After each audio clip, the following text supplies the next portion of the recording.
So కేంద్ర పెద్దలతో CJP ప్రతినిధులు మూడవసారి భేటీకి సంబంధించిన అప్డేట్స్ ఇప్పటివరకు చూసాము. ఏదైతే వారు సీజేపీ ఫస్ట్ నుంచి చెప్తున్నటువంటి 3 ప్రధాన డిమాండ్లలో ఒకటి ధర్మేంద్ర ప్రధాన్ రాజీనామా, అది నెరవేరింది అని కూడా చెప్పారు. అదేవిధంగా 2 ఎవరైతే ప్రొటెస్ట్‌లో పాల్గొన్నారో వారందరిపైన నమోదైనటువంటి ఎఫ్ఐఆర్‌లు, అదేవిధంగా కేసులన్నింటిని కూడా విత్‌డ్రా చేసుకోవాలి. వాటికి సంబంధించి లిఖితపూర్వకంగా మాకు అందాలి. అది ట్యూస్డేకి ఇస్తామని చెప్పి కేంద్ర పెద్దలు చెప్పారు అని కూడా సీజేపీ నేతలు చెప్తూ ఉన్నారు. సో ఈ నేపథ్యంలో వాళ్ళు ఏదైతే ₹1,00,00,000 పరిహారం అడిగారో అది కూడా చేయడానికి కేంద్ర పెద్దలు సుముఖంగా ఉన్నటువంటి నేపథ్యంలో సీజేపీ డెసిషన్ తీసుకుంది. ఇక ఇప్పటి నుంచి కూడా ఎలాంటి ప్రొటెస్టులు చేయబోము, మేము విత్‌డ్రా చేసుకుంటున్నాము. కేంద్ర పెద్దల సహకారంతో సమన్వయం కుదిరింది. మేము అడిగినటువంటి 3 డిమాండ్స్ వాళ్ళు ఒప్పుకోవడంతో సీజేపీ ఇక ఢిల్లీలోని జంతర్ మంతర్ దగ్గర ఎలాంటి ప్రొటెస్టులు చేయటం లేదు. అక్కడ ప్రొటెస్ట్లో పాల్గొన్నటువంటి ప్రతి ఒక్కరూ కూడా సేఫ్గా ఇంటికి వెళ్ళి నేతలు కూడా కోరడం జరిగింది. దీనికి సంబంధించిన ప్రెస్ మీట్ మనం ఇప్పటివరకు చూసాం. దాదాపు 2 గంటల పాటు కూడా థర్డ్ టైం కేంద్ర పెద్దలతో సీజేపీ ప్రతినిధుల భేటీ అనేది కొనసాగింది. ఈ నేపథ్యంలోనే ఇరువురు కేంద్ర పెద్దలు, సీజేపీ ప్రతినిధులు ఇద్దరూ కలిసి కూడా ప్రెస్ మీట్ని నిర్వహించారు. ఆ ప్రెస్ మీట్లో కూడా ఏదైతే ఫస్ట్ నుంచి కూడా కాక్రోచ్ జనతా పార్టీ అదేవిధంగా స్టూడెంట్స్ కోరుకుంటున్నటువంటి 3 ప్రధాన డిమాండ్లకి కేంద్ర పెద్దలు ఓకే చెప్పారు. పైగా లిఖితపూర్వకంగా కూడా కావాలి అని సీజేపీ అడిగిన నేపథ్యంలో వాటన్నిటిని కూడా అరేంజ్ చేస్తామని చెప్పి కేంద్ర పెద్దల నుంచి హామీ వచ్చిన తర్వాతనే ఇరు వర్గాలు కూడా ప్రెస్ మీట్ నిర్వహించడం జరిగింది. కొద్దిసేపటి క్రితమే అటు జేపీ నడ్డా, ఇటు సౌరభ్ కూడా మాట్లాడడం జరిగింది.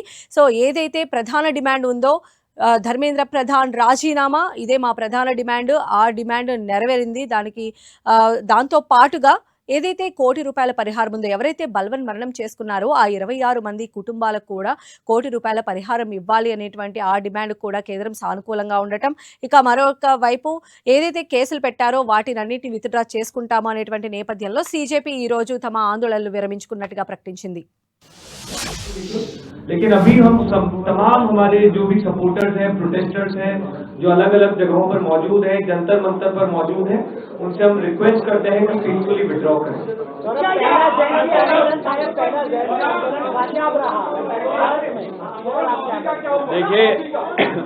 देखिए हम लोग पहले से ही कॉन्फिडेंट थे कि ये जो आंदोलन है ये युवाओं का आंदोलन है, जो इस देश का फ्यूचर है उनका आंदोलन है।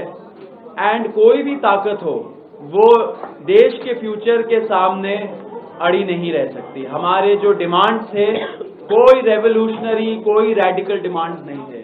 जो बेसिक मिनिमम अकाउंटेबिलिटी होना चाहिए था उसकी मांग थी। जो फैमिलीज के बच्चे नीट के लीक के वजह से सुसाइड करके मर गए उनके डिग्निटी के लिए ये आंदोलन था। एंड साथ साथ जो प्रदर्शनकारी थे जिन्होंने इन डिमांड्स को आगे रखा उनके खिलाफ सरकार या उनकी एजेंसीज कोई एक्शन ना ले, वो डिमांड था। ये तीनों डिमांड बहुत रीजनेबल डिमांड थे एंड बहुत ज्यादा टाइम लग गया इस चीज को एक्सेप्ट करने में, लेकिन हम खुश हैं कि ये सारे डिमांड्स एक्सेप्ट हो गए। एक मिनट आप बताइए।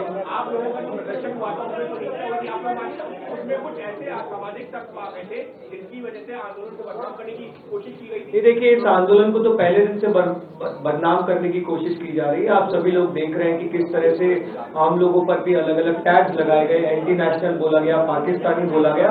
लेकिन हमें बहुत खुशी है कि इस देश के युवा ने सच्चाई देखी, इस देश के युवा ने हमारा इंटेंट देखा और जिस मुद्दे के लिए हम लोग लड़ रहे थे उस मुद्दे से सभी लोग रेजोनेट किया और बहुत पीसफुली 37 दिन से हम लोग जंतर मंतर पर मौजूद रहे। सब कुछ बहुत पीसफुली हुआ और हमें बहुत खुशी है कि अब हम लोग जब विड्रॉ करेंगे तो वो भी बहुत पीसफुली होगा।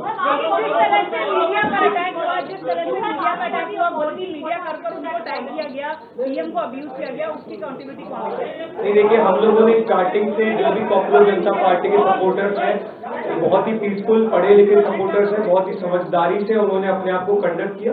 ये बात आपकी सही है कि कुछ एंटी सोशल एलिमेंट्स स्टेज की पिछले लास्ट के कुछ 3-4 दिनों में घुसे हैं जिन्होंने वहां पर माहौल खराब करने की कोशिश की। लेकिन तमाम दिक्कतों के बावजूद ना सिर्फ एंटी सोशल एलिमेंट्स बल्कि तमाम जो दिक्कतें हमने पिछले 37 दिनों में फेस की है उन सब के बावजूद हम लोग वहां पर डटे रहे, हमारे युवा वहां पर डटे रहे और आज फाइनली 37 दिन बाद हमारी मांगे मान ली गई। इसी में एक चीज मैं ऐड करना चाहूंगा। जिन्होंने भी ऐसा एंटी सोशल एलिमेंट्स ने मीडिया के खिलाफ, लोगों के खिलाफ जिन्होंने भड़काया, जिन्होंने ये वायलेंस किया, ऐसे लोग सीजेपी के सपोर्टर नहीं है। ये एंटी सोशल एलिमेंट्स घुसाए गए। हम लोग ऐसे एक्शंस के लिए हम लोग उनको खंडन करते हैं। लेकिन आपके माध्यम से ये मैं जरूर कहना चाहता हूँ, रिपोर्टर्स नहीं, लेकिन जो मीडिया के ओनर्स हैं एंड जो एंकर्स हैं और जो एडिटर इन चीफ्स है, उनको मिलके एक डिस्कशन करना चाहिए कि युवाओं के अंदर उनके खिलाफ इतना आक्रोश क्यों है। क्योंकि आप ये जरूर समझ लीजिए, जिस तरीके का प्रोपेगेंडा चलाते हैं कुछ चैनल्स, उससे लोग खुश नहीं है। एक ना एक दिन ऐसा आएगा जब युवा ऐसे ही डिमांड लेके आगे बढ़ेगा एंड उस टाइम पे उनका भी आंसरेबिलिटी बिल्कुल जस्टिफाई नहीं होता है, बिल्कुल जस्टिफाई नहीं होता है। लेकिन उसी पॉइंट पे मैं बोल रहा हूं कि आप जो मीडिया चैनल्स के ओनर्स हैं और एंकर्स हैं, उनको समझना चाहिए कि वो कैसे अपने रिपोर्टर्स को ऐसे रिस्क जोन में भेजते हैं, ऐसे लोगों के अंदर क्यों ऐसे फीलिंग्स है। बिल्कुल नहीं मानना चाहिए कोई भी वायलेंस का इस मूवमेंट में या कोई दूसरे मूवमेंट में और इस देश में कोई स्पेस नहीं है। ये हम लोग क्लियर कर देना चाहते हैं। सिमरन बताइए।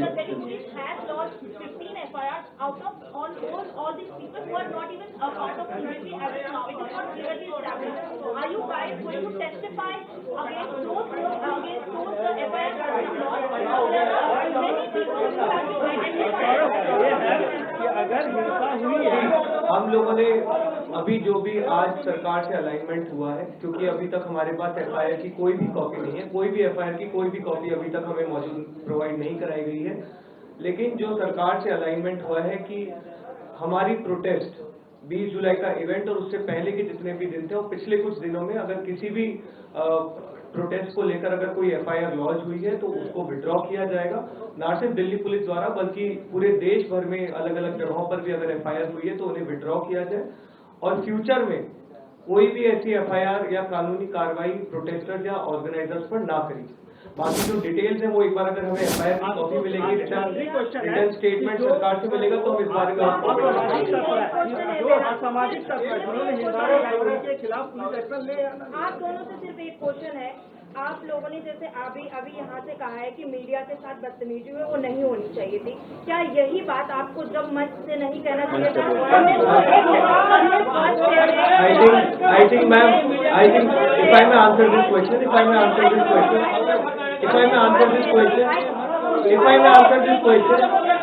हम लोग मैम,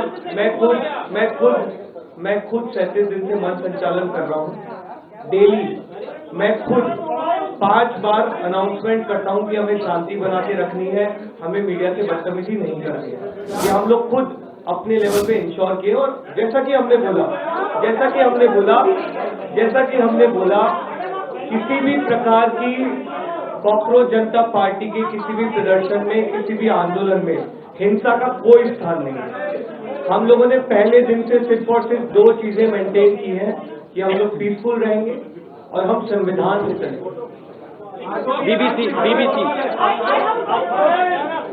एक मिनट बीबीसी प्लीज। हाँ अच्छा, ओके। और कोई question?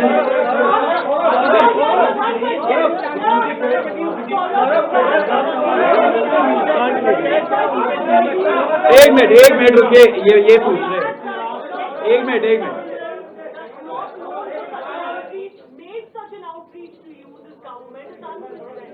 How do you see that? Do you think this is about the youth? How did you react? Did you expect them to resign? We were very clear from day one that when the youth unites, then whatever be their demands and rational demands, they will have to be accepted because the government serves at the pleasure of the people. If people demand something, the government should have listened from day one. When we started the sit-in protest on June 20th, we did go to the police, and even after that we did go to the police and said that please open a communication channel with the government, we would like to talk to them. But that the government only reached out 30 days later was not too good. However, the talks could have happened before that because we were all for talks. Do you believe this could have been organized better? एक और कुछ लोग आप लोग सवाल पूछ रहे हैं। It was very well organized. You have already answered him. एक मिनट ये सबका क्वेश्चन लेंगे आप। पार्टियों ने आप लोगों का बहुत साथ दिया और ये कहते हैं, हालांकि राहुल गांधी जंतर मंतर नहीं आए, पार्टियों का बहुत साथ है, देखते हैं सुनाई नहीं दे रहा। अरे आप शांति बना गए। सवाल सुनने दीजिए। अब सुन नहीं पा रहे तो फिर क्या फायदा? जी हाँ जी सर। अपोजिशन पार्टियों ने आप लोगों का साथ दिया कि खाली सड़कों पर है, जंतर पर बैठे हैं, राहुल गांधी अपने उनके रोल को आप कैसे देखते हैं? और एक श्रेय देने की भी होड़ है कि भाई हमने किया है, संसद को बिठा करके रखा है, उनके रोल को इस पर आगे। नहीं सर, हम लोग श्रेय के लिए तो ये लड़ नहीं रहे थे, ये तो हम इस देश के बच्चों के लिए लड़ रहे थे। हम उन 21 परिवारों के लिए लड़ रहे थे जिन्होंने अपने बच्चों को खो दिया नीट का पेपर लीक होने के बाद। हम तमाम राजनीतिक पार्टियां, सामाजिक संगठन, किसान संगठन, दलित संगठन, महिला संगठन, एक्टिविस्ट, सिविल सोसाइटीज का धन्यवाद करते हैं जिन्होंने अपनी पॉलिटिकल एफिलिएशंस, पॉलिटिकल आइडियोलॉजीज को पीछे छोड़कर देश के नागरिक के तौर पर हमारा साथ दिया। न सिर्फ जंतर मंतर पहुंचकर बल्कि जो भी उनकी बातचीत रही, जो भी उनका कार्डर रहा जिसमें उन्होंने बात फैलाई, तो उन्होंने जिन व्यक्तियों ने भी हमारा साथ दिया है हम उनका स्वागत करते हैं। और जिन भी संगठनों ने, पार्टियों ने अपने अपने लेवल पर भी लड़ाई लड़ी है युवाओं के मुद्दों को उठाने की, हम उनका स्वागत करते हैं क्योंकि पिछले 12 साल से ये हो नहीं रहा था। और हमें खुशी है कि कहीं ना कहीं कॉकरोच जनता पार्टी का एक बहुत बड़ा रोल रहा है इस देश के युवाओं को जगाने में और इस देश की जो पूरी पॉलिसी और पॉलिटी है उसको जगाने में। ये जो पीछे पॉलिटिकल पार्टी बनाएंगे क्या आप भी? बीजेपी पॉलिटिकल सर, हमारी हम लोग की जो शुरुआत हुई थी वो इस देश में अकाउंटेबिलिटी लाने के लिए हुई थी। उसका एक स्क्यू जो हुआ, जो सारा फोकस गया, वो गया नीट के पेपर लीक पे, क्योंकि जब ये मूवमेंट स्टार्ट हुआ उसके जस्ट अराउंड नीट का पेपर लीक हुआ था। और फिर जो युवाओं का मुद्दा था वो आकर टिका शिक्षा व्यवस्था पर। शिक्षा व्यवस्था में भी एक बहुत सिंगल फोकस पॉइंट आया धर्मेंद्र प्रधान जी के इस्तीफे पर। तो हम ये बताने की कोशिश कर रहे हैं कि एक प्लेटफॉर्म, हम ऐसा प्लेटफॉर्म बनाना चाहते हैं जो सिस्टम को जवाबदेह बनाए,